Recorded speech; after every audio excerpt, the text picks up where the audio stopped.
தம்பி தேவா அவர்கள் அவங்க அம்மாவை மேடையில் கூப்பிட்டு இந்த மாதிரி பாராட்டு, இன்று பொழுதில் பெரிதுவக்கும் தன் மகனை சான்றோன் என கேட்ட தாய் என்று வள்ளுவனுடைய வாக்குப்படி ஒரு தாயை மேடையில் கூப்பிட்டு அவர் பாராட்டுறார். அப்படிங்கிறது அவருக்குள் இருக்கக்கூடிய அந்த தாய் மேல் வைத்திருக்கக்கூடிய பக்தி ரொம்ப உணர்வு பூர்வமான ஒரு விஷயம். இந்த ஒரு 320 ரூபாயிலேயோ 200 ரூபாயிலேயோ ஒன்று நம்ம மாட மாளிகை கூட கோபுரம் கட்டிட போகிறதில்ல. ஆனால் இந்த படங்கள் இதே மாதிரி நிறைய பேர் இந்த படங்களுக்கு நல்லா இருக்கிற படத்துக்கும் சரி, நல்லா இல்லாத படத்துக்கும் சரி வாய்ப்பு அளித்தால், நீங்கள் பார்த்தால் பல குடும்பங்கள் வாழும் அப்படிங்கிறத மனசில் வச்சுக்கணும். எடுத்துட்டாக்களுக்கு என்னுடைய மகன் கூப்பிட்ட உடனே, டைரக்டர் கூப்பிட்ட உடனே நான் எனக்கு ஃபைலில் நீங்கள் இது மெயில் அனுப்புங்க, பெயில் அனுப்புங்கன்னு இதெல்லாம் நான் கேட்க மாட்டேன். நீங்கள் சொல்லுங்கள் போகிறோம். இந்த மாதிரி டிபார்ட்மெண்ட்லேருந்து ஒரு இது இருப்பா, ஏன் இப்படி திணற?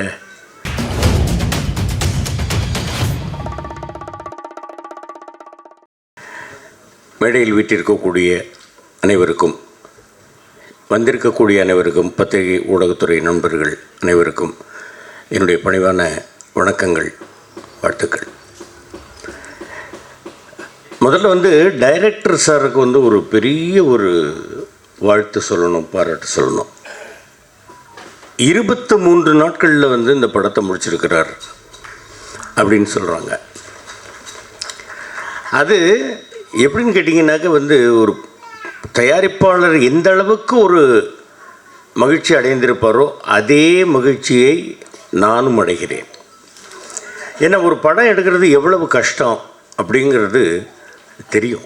நான் பார்த்துருக்கேன் பல ப்ரொடியூசர்ஸ் என்னென்ன இப்போ எவ்வளோ கஷ்டப்பட்டுக்கிட்டு இருக்கிறாங்க, கஷ்டப்பட்டு படம் எடுத்திருக்காங்க அப்படிங்கிறது எல்லாத்தையும் நம்ம பார்த்துருக்கோம். அந்த மாதிரி 23 நாளில் படத்தை முடித்தது மிகப்பெரிய பாராட்டுக்குரிய விஷயம். அதுவும் இவ்வளோ பிரமாதமாக இந்த ஷார்ட்ஸ் எல்லாத்தையும் அருமையாக எடுத்திருக்கக்கூடிய டைரக்டருக்கும் சரி, ஒளிப்பதிவாளர் திரு ஞான சவுந்தர் அவர்களுக்கும் சரி, அருமையாக எடிட் பண்ணியிருக்கக்கூடிய திரு பரத் அவர்களுக்கும் சரி, இந்த படத்தை அருமையாக தயாரித்திருக்கக்கூடிய ப்ரொடியூசர் திரு பத்ரிநாராயணன் அவர்கள், திரு விஷ்ணு அவர்கள், கோ ப்ரொடியூசர் கணேசன் அவர்கள், எல்லோருக்கும் இந்த எம் சினிமா ப்ரொடக்ஷன்ஸ் லாந்தர் அப்படிங்கிறது ஒரு மிகப்பெரிய வெற்றி படமாக அமைய வேண்டும் அப்படின்னு வேண்டுறேன். இந்த படத்தில் பல பேர் டெபியூ டைரக்டர்ஸ் அப்படின்னு, டெபியூ டைரக்டர் அண்டு ஆர்டிஸ்டில் நிறைய பேர் டெபியூ இருக்கிறாங்க அப்படின்னு சொன்னாங்க. ரொம்ப சந்தோஷமான விஷயம். திறமைகள் எங்கு வேண்டுமானாலும் இருக்கலாம், அது எப்பொழுது வேண்டுமானாலும் வெளிப்படலாம். தம்பி தேவா அவர்கள் அவங்க அம்மாவை மேடையில் கூப்பிட்டு இந்த மாதிரி பாராட்டு, இன்று பொழுதில் பெரிதுவக்கும் தன் மகனை சான்றோன் என கேட்ட தாய் என்று வள்ளுவனுடைய வாக்குப்படி ஒரு தாயை மேடையில் கூப்பிட்டு அவர் பாராட்டுறார். அப்படிங்கிறது அவருக்குள் இருக்கக்கூடிய அந்த தாய் மேல் வைத்திருக்கக்கூடிய பக்தி ரொம்ப உணர்வு பூர்வமான ஒரு விஷயம். நல்லா மேலும் மேலும் நல்ல அருமையான பாடல்கள் எழுதியிருக்கிறாரு. இசையமைப்பாளருக்கும் என்னுடைய மனமார்ந்த பாராட்டுகள். ஏன்னாக்க அந்த லைன்லாம் நல்லா கேட்குற மாதிரி இருந்தது இசை. ஒரு மேடையில் ஒருத்தர் பாடினார், ஆனார், எனக்கு புரியலை, என்ன பாடுறாருன்னே புரியல. அந்த மாதிரி இல்லாமல் இந்த பாட்டு இன்றைக்கும் அந்த காலத்தில் இருக்கக்கூடிய பாடல்கள்லாம் நம்ம மனசில் அப்படியே பதிஞ்சு போய் ஒரு வார்த்தைக்கு அடுத்த வார்த்தை என்ன அப்படிங்கிறது கூட 50 ஆண்டுகள் 60 ஆண்டுகளை கடந்தும் நம் மனசில் இருக்குதுன்னாக்கா அந்த பாடல்கள் நல்லா தெளிவாக நமக்கு கேட்டதுனால தான். இன்னொரு விஷயம் சொல்லணும். தம்பி விதார்த் அவர்கள் காற்றின் மொழி படத்தில் அவர் கூட சேர்ந்து நடிக்கிற ஒரு வாய்ப்பு எனக்கு கிடைச்சிது. நல்ல அருமையான தம்பி, அருமையான நடிகர். எந்த நேரமும் நாங்கள் எல்லோரும் ஒன்றாவே உட்காந்து பேசிகிட்டு இருப்போம். அருமையான நடிகர். மேலும் மேலும் அவருக்கு பல படங்கள் வாய்ப்புகள் வரணும், பல வெற்றி படங்களை அவர் தர வேண்டும். இந்த லாந்தர் படமும் அவருக்கு மிகப்பெரிய வெற்றி படமாக அமைய வேண்டும் அப்படின்னு நான் எல்லாம் வல்ல இறைவனை வேண்டிக்கிறேன். தயவுசெய்து நான் என்ன சொல்கிறேன்னாக்கா, பப்ளிக்கு என்ன சொல்கிறேன் அப்படின்னாக்க, படம் உங்களுக்கு பிடிக்குதா 4 பேர்ட்டு சொல்லுங்கள். பிடிக்கலை அப்படின்னாக்கா உங்களோட வச்சுங்க. அடுத்தவங்க போகிறவங்க படத்துக்கு வந்து போகிறவங்களை வந்து சே அந்த படம் நல்லாவே இல்லை போகாத அப்படின்னு சொல்லாதீங்க.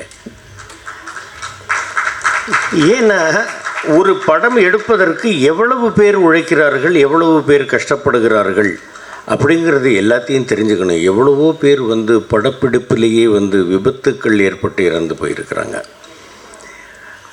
அந்த மாதிரி பல கஷ்டங்கள் இருக்குது. அந்த மாதிரி எல்லாம் கஷ்டப்பட்டு எடுக்கக்கூடிய ஒரு படத்தை வந்து பார்த்துட்டு உடனே வந்து நீங்கள் தியேட்டருக்குள்ளேயே உட்காந்துட்டு கையில் செல்ஃபோன் இருக்குங்கிறதுக்காக மொக்க இந்த படத்துக்கு தயவுசெய்து வந்துடாத அப்படின்லாம் சொல்லாதீங்க. உங்களுக்கு பிடிச்சா பாருங்கள், பிடிக்கல பேசாமல் இருந்துருங்க, அவ்வளவுதான். பார்க்கட்டும், எல்லோரும் பார்க்கட்டும். இந்த ஒரு 120 ரூபாயிலேயோ 200 ரூபாயிலேயோ ஒன்றும் நம்ம மாட மாளிகை கூட கோபுரம் கட்டிட போகிறதில்ல. ஆனால் இந்த படங்கள் இதே மாதிரி நிறைய பேர் இந்த படங்களுக்கு வந்து நல்லா இருக்கிற படத்துக்கும் சரி நல்லா இல்லாத படத்துக்கும் சரி வாய்ப்பு அளித்தால், நீங்கள் வந்து பார்த்தால் பல குடும்பங்கள் வாழும் அப்படிங்கிறத மனசில் வச்சுக்கணும். தம்பி பூச்சி முருகன் அவர்கள் பேசும்போது சொன்னார், பாஸ்கரனை வந்து சின்ன சின்ன படங்கள்லாம் நடிக்கிறாரு. ராஜீவ்காந்தி கூட சொன்னாப்புல சின்ன சின்ன படங்கள்லாம் நீங்கள் பண்ணுறீங்கன்னா என்ன. என்கிட்ட கேட்டாங்க, நீங்கள் எதுக்கு பெரிய ஸ்டார் படத்தில் நடிக்கிறது இல்லை? நான் நடிக்க மாட்டேன்னு சொல்ல, நான் நடிக்கிறதுக்கு தயார், கூப்பிடட்டும். ஆனால் ஒரு விஷயம் நான் மனதில் தெளிவாக வைத்திருக்கிறேன், சிங்கத்துக்கு வாலாக இருக்கிறத விட ஈக்கி தலையாக இருக்கிறது தான் நான் விரும்புகிறேன். சின்ன படங்கள் நல்லா இல்லைன்னு எப்படி சொல்ல முடியும்? திடீர்னு வந்தாப்புல என்னுடைய மகன் இந்த படத்துக்கு கூப்பிட்டாப்புல 8 தோட்டாக்களுக்கு வந்து என்னுடைய மகன் வந்து கூப்பிட்ட உடனே, டைரக்டர் வந்து கூப்பிட்ட உடனே நான் எனக்கு வந்து ஃபைலில் வந்து நீங்கள் வந்து இது மெயில் அனுப்புங்க, பெயில் அனுப்புங்கன்னு இதெல்லாம் நான் கேட்க மாட்டேன். நீங்கள் சொல்லுங்கள் போகிறோம். இந்த மாதிரி டிபார்ட்மெண்ட்லேருந்து ஒரு இது இருப்பா, ஏன் இப்படி திணற, என்ன சொல்லுன்னு. இல்லை, நான் சின்ன பாப்பா பெரிய பாப்பா பார்க்கும்போதுலேருந்து அப்போலேருந்து உங்களுடைய ரசிகராக தான் பக்கத்தில் உட்கார சொன்னோன்னு ஒரு மாதிரியாக இருக்க. ஒன்றும் இல்லைப்பா, அப்பான்ற இல்லை சொல்லுன்னு. அதுக்கப்புறம் தான் அவர் நார்மலாக பேச ஆரம்பித்தார். போலீஸ் டிபார்ட்மெண்ட்லேருந்து ஒரு துப்பாக்கி காணாமல் போகுது, 8 தோட்டா இருக்குது, 8 தோட்டாவும் உங்கள் கையிலேருந்து தான் வெடிக்குது, ஒன்று வெடிக்கும்போது ஒரு இன்சிடென்ட் நல்லா இருக்க ரைட் பண்ணுறேன். சின்ன படம் தான், புது டைரக்டர் தான் பண்ணேன். அதே மாதிரி இப்போ தம்பி அர்ஜுன் அவர்கள் வந்து சூதுகவும் 2ல் ஒரு அருமையான விஷயம், எனக்கும் மாமா சந்திரசேகர் கூடவும் அண்ணன் ராதாரவி அவர்கள் கூடவும் நடிக்கிறதுக்கு ஒரு வாய்ப்பு, அருமையாக டைரெக்ஷன் பண்ணியிருக்கிறாங்க. இந்த மாதிரி பல பேர் வந்து இங்கே இருக்கக்கூடியவர்கள் வந்து எனக்கு வந்து ஆதரவளிக்கக்கூடியவர்கள், அண்ணன் தேனப்பன் அண்ணன் அவர்கள், மாப்பிள்ளை கண்ணல் கண்ணன் அவர்கள், இது மாதிரி சொல்லணும்னாக்கா ஒவ்வொருத்தரையாக சொல்லிக்கிட்டு போகலாம். அந்த மாதிரி வந்து விதார்த் அவர்களும் மிகப்பெரிய ஒரு பெயரை பெற வேண்டும். ஸ்வேதா அவர்களும் நல்ல மிகப்பெரிய நிறைய அடுத்தடுத்த படங்கள் வாய்ப்புகளை பெற வேண்டும். இந்த படம் மிகப்பெரிய வெற்றி அடைய வேண்டும். ப்ரொடியூசருக்கும் இந்த படத்தில் உழைத்தவர்களுக்கும் மிகப்பெரிய ஒரு பெயரையும் லாபத்தையும் ஈட்டித்தர வேண்டும்.